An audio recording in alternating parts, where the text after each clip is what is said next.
Muito boa tarde, Eclésia, novamente consigo para passar em revista os temas que marcam a atualidade informativa na Igreja Católica.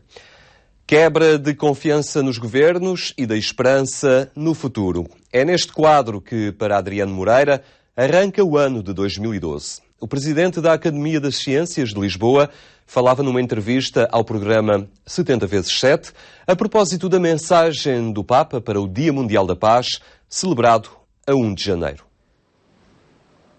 A mensagem de Bento XVI para o Dia Mundial da Paz de 2012 é trespassada por sinais de preocupação perante a crise que aflige a sociedade, o mundo do trabalho, a economia. Sinais partilhados por Adriano Moreira.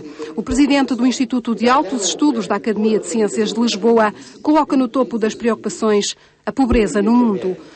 No âmbito da paz, ou da ausência dela, a pobreza está ao nível das armas de destruição maciça. Neste momento, o empobrecimento é inteiramente preocupante, tão preocupante como o descontrole armamentista.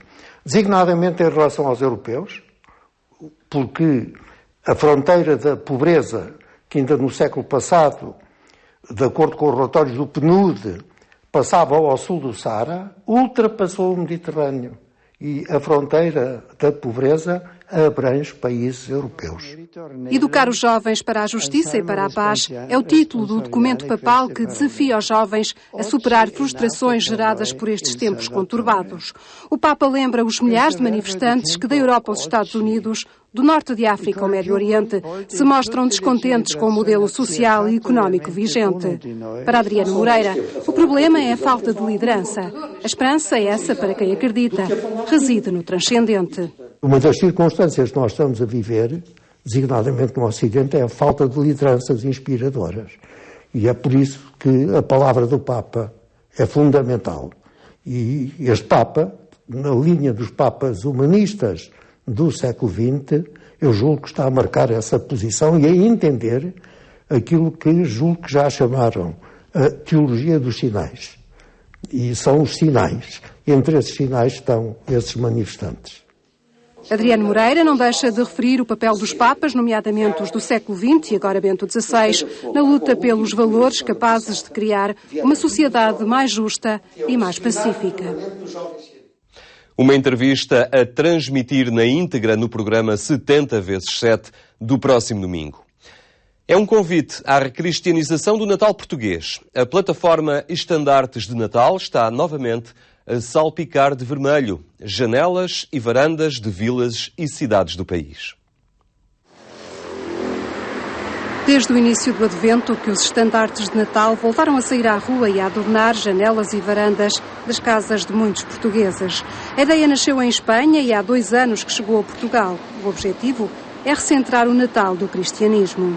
Foi uma plataforma criada por leigos envolvidos e atuantes que entenderam que o Pai Natal e o Espírito de Natal estava obviamente a começar a ficar completamente distorcido. E entendemos por bem trazer essa ideia para Portugal e desafiar os portugueses a mostrar e no fundo a recristianizar o Natal pelas cidades, pelas aldeias, pelas vilas deste país. O estandarte é uma afirmação do Natal cristão na sociedade, mas também no seio dos próprios cristãos. Um sinal exterior de cristianismo numa época pautada pela deformação dos valores que lhe são inerentes. É sobretudo uma atitude tranquila dos católicos, de quererem mostrar que nós vivemos, que o Natal existe por uma única razão, a verdadeira razão de ser do Natal. E que, portanto, naquela casa onde há, pelo menos naquela casa onde há um estandarte, há uma vivência desse Natal. E isso hoje em dia, no meio da parafernália que existe de comunicação e de apelos ao consumo, eu penso que é um momento completamente de ruptura, em que as pessoas param, olham e acabam por captar a verdadeira essência do Natal. E, portanto, é um pequeno contributo para aproximar as pessoas, não é, daquilo que é o espírito de Natal.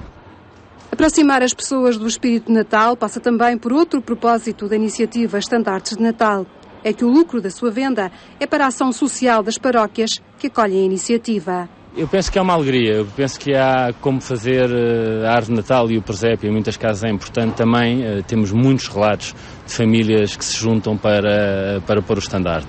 Para além disso tudo, e para além da recristianização e da afirmação dos católicos na sociedade, como referi que era importante, existe também aqui uma componente muito importante de ajuda às obras sociais das paróquias, ou seja, é uma plataforma sem qualquer lucro, sem qualquer intenção de lucro. Todas as verbas revertidas, todas, do primeiro ao último tostão, em lucro, ficam na posse das paróquias que os vendem e, portanto, para reforçar as obras sociais. Este ano, além do tradicional estandarte do Menino Jesus, existem outros modelos com o presépio e a Sagrada Família. Todas as informações estão disponíveis na internet em estandartesnatal.org.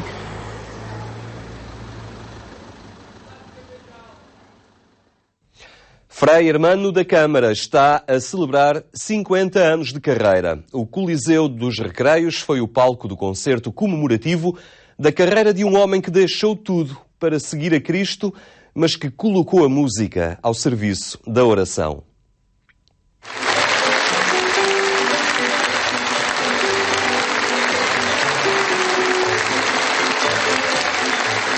Aos 77 anos, Frei Hermano da Câmara continua a cantar e a encantar multidões. No Coliseu dos Recreios, celebrou 50 anos de carreira.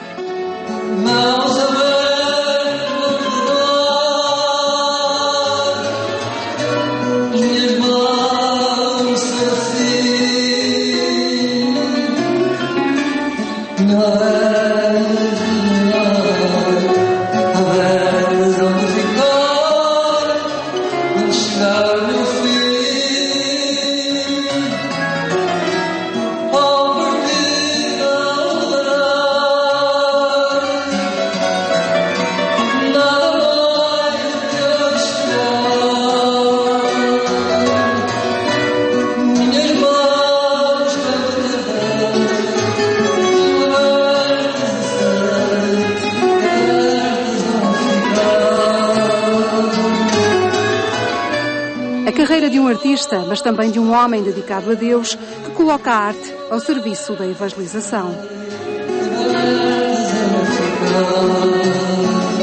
Eu costumo dizer sempre que quando celebramos uma missa ou quando rezamos, tem que se rezar com arte. É preciso saber rezar com arte. E é preciso saber celebrar uma missa com arte. Como Deus me concedeu este carisma de também ser artista, assim as missas tornam-se muito mais agradáveis do que uma missa assim um bocadinho xoxa, em que a gente não... Temos que transmitir a nossa alegria, as nossas esperanças, as nossas convicções. Eu venho como embaixador de Cristo, venho como representante de Cristo. Portanto, Cristo também está presente na minha pessoa.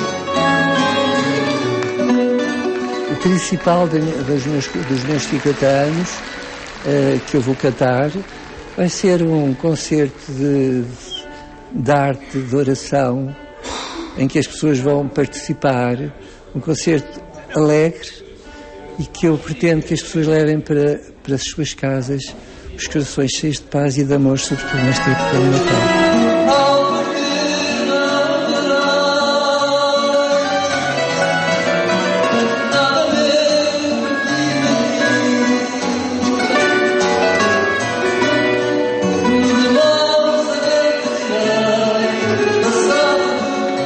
O concerto comemorativo dos 50 anos de carreira teve o seu lado solidário. Reverteu para os cristãos perseguidos do Iraque numa organização da Fundação AIS, Ajuda à Igreja que Sofre. Quanto à voz de Frei Hermano da Câmara, promete voltar a trazê-la aos palcos enquanto tiver saúde.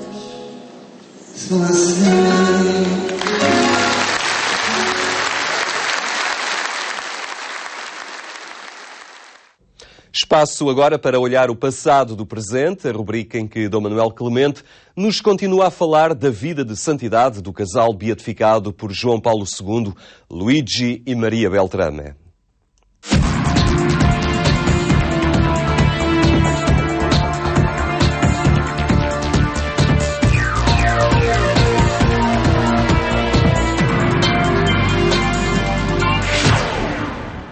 Ao Ao longo das últimas semanas temos apresentado a história do casal Beltrame, Maria e Luís Beltrame.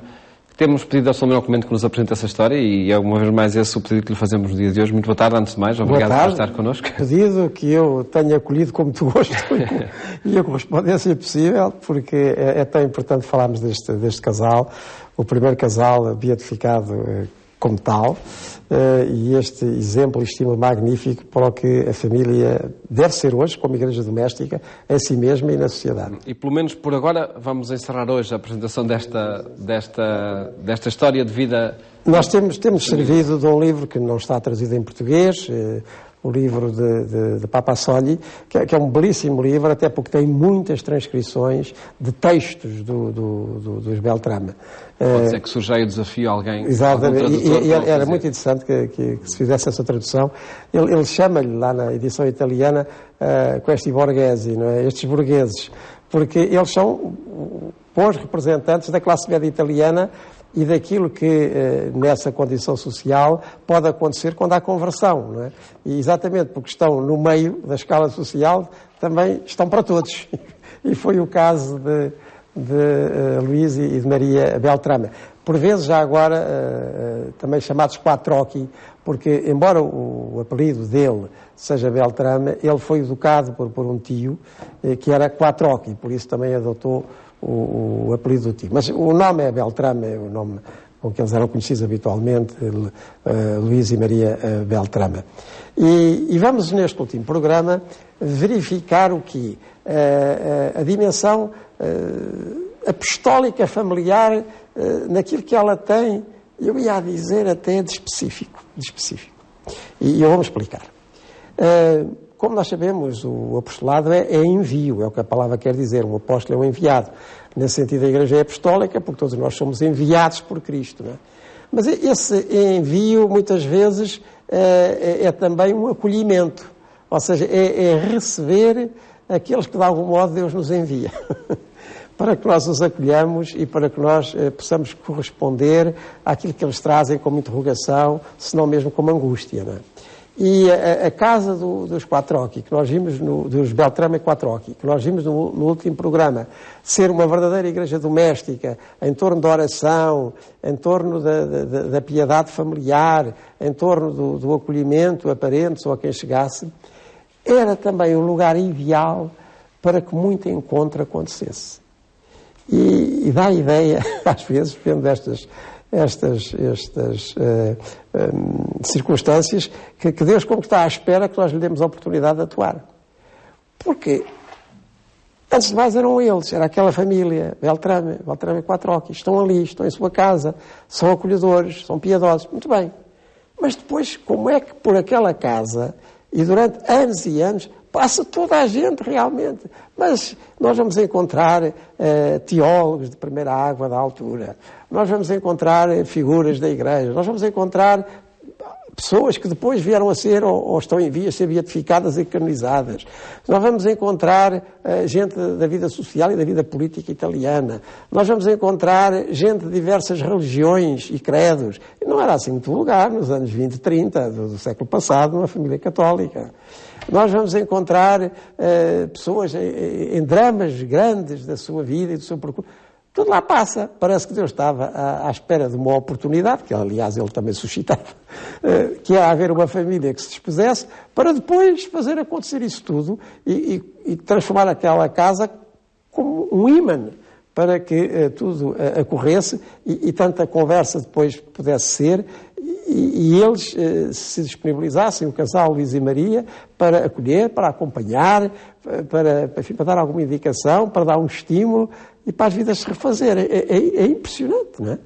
E eu peço ao Paulo para ler um trecho, que aliás é um trecho muito condensado, um longo capítulo, em que isso tudo vai correndo pela casa dos Beltrame. Desde os anos entre 1920 e 1924, quando o Padre Mateu tinha feito da Via de Petris, a casa dos Beltrame, o seu quartel-general, formara-se um verdadeiro e próprio cenáculo de almas superiores. Não como academia de espiritualidade ou salão de ascética. O estilo de Maria e Luís eram muito alheios a coisas desse género. A frequência era assídua, mesmo da parte de personalidades de alto nível, mas muito concreta, realista, livremente articulada segundo as exigências espirituais dos protagonistas. Tudo foi verdadeiro e essencial nas conversas e nos encontros. No campo eclesiástico, começamos por encontrar, exatamente entre os mais íntimos e assíduos, dois servos de Deus cujo processo de canonização está em curso. Monsenhor Giovanni Volpi e Dom Pirro Scavisi. Também a alta teologia de um padre, Garrigou Lagrange. À representação escolhida e variada do mundo eclesiástico juntavam-se, no campo dos leigos, além dos colegas de Luís, nomes como o de Luís Einaudi e da sua inseparável Dona Ida, de Francesco Carneluti, de Luís Geda. Não raramente, na variação de frequentadores da Casa Beltrame, podia-se encontrar numa abertura ecuménica ante literam, judeus, protestantes, maçons e até algum marxista puro. E, sobretudo, almas que durante anos e por toda a vida se tinham debatido na escuridão de um problema de fé não resolvido. E, por fim, os náufragos, sacerdotes desgarrados à beira do malogro, religiosas saídas do convento e com os nervos em pedaços, protagonistas perturbados de matrimónios desfeitos, ou de situações ilegais a regularizar, ou de falhas morais a curar, ou de injustiças e prepotências a reclamar defesa. Quantos vieram procurar em Luís e Maria o bálsamo daquela compreensão, daquela paciente escuta e do coração que não tinha encontrado entre os seus? Para quantas destas almas a Casa Beltrame foi a discreta e providencial lancha de salvamento? E aconteceram maravilhosos regressos. O trecho não podia ser mais elucidativo e, como digo, resume aí um capítulo inteiro desse trabalho de Papa Soli sobre o que era aquela casa na Roma dos anos 20, dos anos 30 do século passado. E enfim, as pessoas que estão mais dentro desses assuntos, ao ouvir falar desses nomes, que aí se citam, entre muitos outros, que lá vem, são as grandes figuras da Igreja e da sociedade italiana, mas também são as figuras de todos os dias das pessoas, por alguma razão, alguma coisa que as atormentasse, do seu próprio percurso espiritual, dos problemas das suas vidas, sentiam ali um acolhimento, uma palavra certa e, sobretudo, quase mesmo aquele sacramento do matrimónio, assim, transformado num sacramento apostólico também é notável de verificar e, mais uma vez, ficamos a sonhar como, para a reconstrução de uma sociedade como a dos nossos dias, o exemplo de Luís e Maria Beltrame pode e deve ser retomado, porque se nós tivéssemos muitas famílias assim e muitas casas com essa disponibilidade, certamente que muita coisa estaria resolvida ou em vias de resolução, porque mesmo que nós façamos das nossas comunidades cristãs, como devemos fazer, lugares calorosos de acolhimento, o ambiente de uma família é muito especial, é muito próprio. Quando uma família ganha essa dimensão apostólica, ela tem um papel insubstituível. Porque, vamos lá ver, a família é o próprio tipo da Igreja, não é? A família é o próprio exemplo e quase concentrado que a Igreja deve ser toda. Nós, quando falamos da Igreja, utilizamos uma linguagem familiar. Falamos da família dos filhos de Deus, falamos da comunidade, onde a vida é comum e onde a vida se partilha, mas qual é a realização básica de tudo isso? É exatamente a sua realização doméstica, as famílias onde nós nascemos, onde nós crescemos, ou as famílias que são constituídas pelos cristãos. E, portanto, há no ambiente familiar algo de próprio e de específico onde a sociedade se pode e deve reencontrar.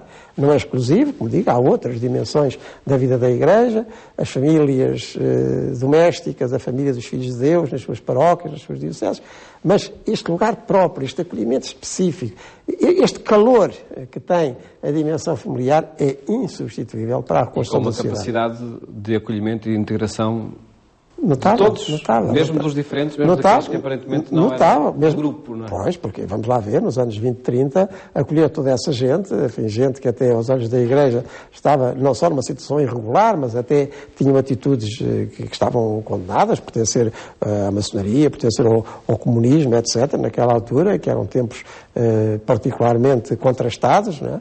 E com contrastes que ainda hoje não desapareceram de todo e que ainda hoje precisam de ser esclarecidos, mas eram pessoas Eram pessoas. E para os Beltrame era disso que se tratava. Pessoas que era preciso acolher, não era para concordar com eles, mas era para os acolher como pessoas e a partir daí conversarem e vendo até onde essa conversa podia levar. Sem esta mediação familiar é muito difícil nós chegarmos depois a uma sociedade mais reconciliada. Se este movimento reconciliador de acolhimento e de companhia não tem essa articulação doméstica, enfim, só no nosso país, nos milhares de famílias cristãs que se mantêm tais na fidelidade ao seu matrimónio, mas que fazem disso um motivo para também acolher os outros e os ajudar, enfim, a viver conforme o seu caso e conforme as possibilidades de cada um nesta mesma senda, sem esta rede familiar. Eu creio que é muito difícil reconstituir a sociedade de nós todos. E é por isso também que o exemplo de Luís e Maria Beltrame é tão importante e eu creio que tão fecundo, de uma grande fecundidade espiritual, para aquilo que é preciso fazer agora. Um passado a retomar neste tempo, então. E, como diz, cheio de futuro, Sr. Manuel. Fica, então, este exemplo de santidade apresentado aqui nesta rubrica. Voltamos de hoje a 8 dias. De 8 dias, com outro tema. Com outro tema, a propor, de facto, um passado, a história da Igreja vivida no passado, mas que muito diz e muito quer dizer ao presente que vivemos.